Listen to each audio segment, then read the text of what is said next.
দর্শক, এই মুহূর্তে এভারকেয়ার হাসপাতালে রয়েছেন সহকর্মী নাবিল জাহাঙ্গীর। সরাসরি চলে যাচ্ছে সেখানে।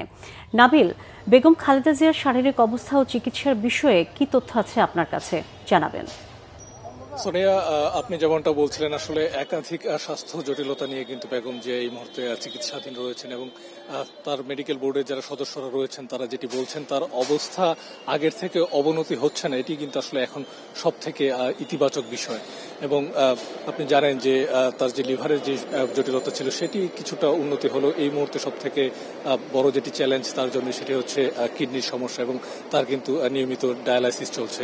আপনি জানেন যে দেশি বিদেশি চিকিৎসকদের সমন্বয়ে যে মেডিকেল বোর্ড তারা কিন্তু বলছেন যে এই মুহূর্তে তাকে উন্নত চিকিৎসার জন্য লন্ডনে নিয়ে যাওয়া সেটি আসলে উপযুক্ত তার পরিস্থিতি নেই এবং সেই জন্য কিন্তু তারা লন্ডনে যাওয়ার যে বিষয়টি সেটিও আপাতত স্থগিত রেখেছেন। এবং আপনি আসলে যেমনটা বলছিলেন, তার যে শারীরিক যে অবস্থা সেটি কিন্তু অনেকটাই আসলে অপরিবর্তিত, অর্থাৎ অনেকটাই আগের মতোই রয়েছে। এবং নিয়মিত ব্রিফিংয়ে ডাক্তাররা যেটি জানাচ্ছেন, তাদের মেডিকেল বোর্ডের চিকিৎসকরা যেটি বলছেন, আসলে তার যে অবস্থা সব মিলিয়ে কিছুটা কিন্তু আসলে উন্নতি হয়েছে সেটাও কিন্তু আসলে বলা যায়।